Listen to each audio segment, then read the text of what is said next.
ನಮಸ್ತೆ ಎಲ್ರಿಗೂ ಕಿಚನ್ ಕನ್ನಡತಿ ಯೂಟ್ಯೂಬ್ ಚಾನಲ್ಗೆ ಸ್ವಾಗತ. ಇವತ್ತು ನಾನೊಂದು ಗೋಧಿ ಹಿಟ್ಟಲ್ಲಿ ಬೇಳೆ ಕಡುಬು ಮಾಡೋದು ಹೆಂಗೆ ಅಂತ ತೋರಿಸ್ತೀನಿ, ಬನ್ನಿ ನೋಡೋಣ. ಅದು ಮಾಡೋಕ್ಕೆ ಒಂದು 4ರಿಂದ 5 ಚಪಾತಿ ಆಗೋಷ್ಟು ಹಿಟ್ಟು ಕಲಸಿಟ್ಕೊಂಡಿದ್ದೆ.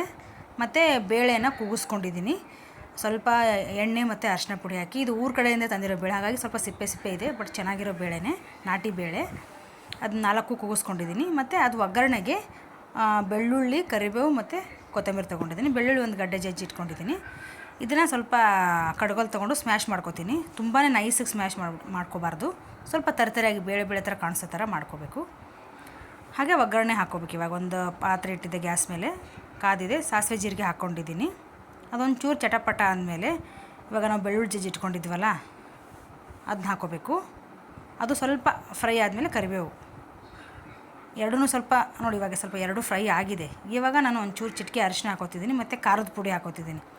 1 ಸ್ಪೂನ್ ಹಾಕ್ಕೊಂಡಿದ್ದೀನಿ. ಖಾರ ಜಾಸ್ತಿ ಇದ್ದರೂ ಎಲ್ಲ ಚೆನ್ನಾಗಿರುತ್ತೆ, ನಿಮ್ಗೆ ಎಷ್ಟು ಬೇಕೋ ಅಷ್ಟು ಹಾಕೋಬೋದು. ಹಾಗೆ ಬೇಳೆ ಹಾಕ್ಕೊಂಡೆ. ಖಾರ ಹಾಕಿದ ತಕ್ಷಣ ತುಂಬ ಹೊತ್ತು ಬಿಡಬಾರ್ದು, ಅದು ಖಾರ ಸೀದೋಗ್ಬಿಡುತ್ತೆ. ಹಾಗಾಗಿ ಖಾರ ಹಾಕಿ ಒಂದು 3-4 ಸೆಕೆಂಡಲ್ಲೇ ನಾನು ಅದು ಸ್ವಲ್ಪ ಹುರಿತಿದ್ದಂಗೆ ಬೇಳೆ ಹಾಕ್ಕೊಂಡೆ. ಆಮೇಲೆ ಅದು ಕುಕ್ಕರಲ್ಲಿ ಸ್ವಲ್ಪ ಬೇಳೆ ಇತ್ತು, ಅದೊಂಚೂರು ನೀರು ಹಾಕಿದ್ದೀನಿ. ನೀರು ಅಷ್ಟೇ, ಎಷ್ಟು ಬೇಕೋ ಅಷ್ಟು ಹಾಕೋಬೋದು. ಈಗ ಉಪ್ಪು ಹಾಕ್ಕೊಂಡೆ. ಉಪ್ಪು ರುಚಿಗೆ ತಕ್ಕಷ್ಟು, ಯಾಕಂದರೆ ನಾನು ಆಲ್ರೆಡಿ ಗೋಧಿ ಹಿಟ್ಟಲ್ಲಿ ಉಪ್ಪು ಕಲಸಿದ್ನಲ್ಲ, ಹಾಗಾಗಿ ನೋಡ್ಕೊಂಡು ಹಾಕೋಬೇಕು.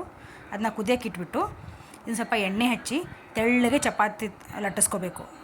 ಎಷ್ಟು ತೆಳ್ಳಗಾಗುತ್ತೋ ಸಾಧ್ಯ ಆಗುತ್ತೋ ಅಷ್ಟು ತೆಳ್ಳಗೆ ಸ್ವಲ್ಪ ಎಣ್ಣೆ ಹಚ್ಚಿ ಅದು ಅಂಟ್ಕೊಳ್ಳೋದ್ರಂಗೆ ತೆಳ್ಳಗೆ ಲಟ್ಟಿಸ್ಕೋಬೇಕು. ಇದನ್ನು ಚಪಾತಿನ ಲಟ್ಟಿಸ್ಕೊಂಡು ಯಾವುದಾದ್ರೂ ಒಂದು ಸ್ಪೂನ್ ಅಥವಾ ಚಾಕು ತೊಗೊಂಡು ಆ ಥರ ಸ್ಕ್ವೇರ್ ಆಗಿ ಕಟ್ ಮಾಡ್ಕೋಬೇಕು. ಇಲ್ಲಿ ಬೇಳೆ ನೋಡಿ ಕುದೀತಾ ಇದೆ. ಈ ಹಂತದಲ್ಲಿ ನೀವು ಟೇಸ್ಟ್ ನೋಡ್ಬೋದು, ಉಪ್ಪು ಖಾರ ಕಮ್ಮಿ ಅನಿಸಿದ್ರೆ ಹಾಕೋಬೋದು.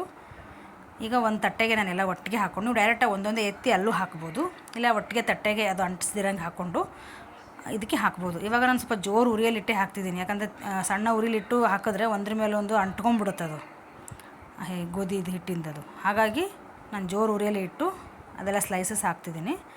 ಆವಾಗ ಒಂದಕ್ಕೊಂದು ಅಂಟಿಸಲ್ಲ, ಚೆನ್ನಾಗಿ ಕುದಿಯುತ್ತೆ. ಅದೇ ಥರ ಎಲ್ಲ ಚಪಾತಿನೂ ಹಾಗೆ ಮಾಡ್ಕೋಬೇಕು. ಇವಾಗ ಒಂದು ಹಿಟ್ಟಿತ್ತಲ್ಲ, ಒಂದು 3-4ರಿಂದ 5 ಚಪಾತಿ ಹಿಟ್ಟು, ಅದೇ ಥರ ಸೇಮ್ ಪ್ರೊಸೀಜರಲ್ಲೇ ಮಾಡಿಕೊಂಡು ಹಾಗೆ ಹಾಕ್ಕೊಂಡಿದ್ದೀನಿ. ಇವಾಗ ಆಲ್ಮೋಸ್ಟ್ ರೆಡಿ ಆಗಿದೆ. ಅದಕ್ಕೆ ನಾನು ಸ್ವಲ್ಪ ತುಪ್ಪ ಹಾಕ್ಕೊಂಡು ಒಂದು 2 ನಿಮಿಷ ಬಿಡ್ತೀನಿ. ಚೆನ್ನಾಗಿ ಬೇಯುತ್ತೆ, ಇನ್ನೂ ಮಿಕ್ಸ್ ಆಗುತ್ತೆ, ಬೇಳೆ ಅದೆಲ್ಲ ಚೆನ್ನಾಗಿ ಬೆಂದುತ್ತೆ. ಇವಾಗ ಬೆಂದಿದೆ, ರೆಡಿ ಆಗಿದೆ ಬೇಳೆ ಕಡುಬು.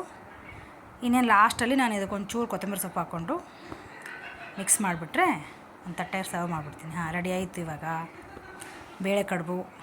ಇದು ನೀವು ಹಾಗೇನೂ ತಿನ್ಬೋದು, ಇಲ್ಲ ಇದ್ರ ಮೇಲೆ ಸ್ವಲ್ಪ ನಿಂಬೆಹಣ್ಣು ರಸ ಹಿಂಡ್ಕೊಂಡು ತಿನ್ಬೋದು, ಇಲ್ಲ ಸಣ್ಣ ಈರುಳ್ಳಿ ಕಟ್ ಮಾಡಿ ಚೌ ಹೆಂಗಾರ ನೀವು ಯಾವ ಥರ ಬೇಕೋ ಆ ಥರ ಮಾಡ್ಕೊಂಡು ತಿಂದು ಇನ್ನೂ ಚೆನ್ನಾಗಿರುತ್ತೆ ಟೇಸ್ಟು. ನೀವು ಒಂದ್ಸಲಿ ಟ್ರೈ ಮಾಡಿ ನೋಡಿ ಹೇಗೆ ಬಂದಿದೆ ಅಂತ ಕಮೆಂಟ್ ಮಾಡಿ.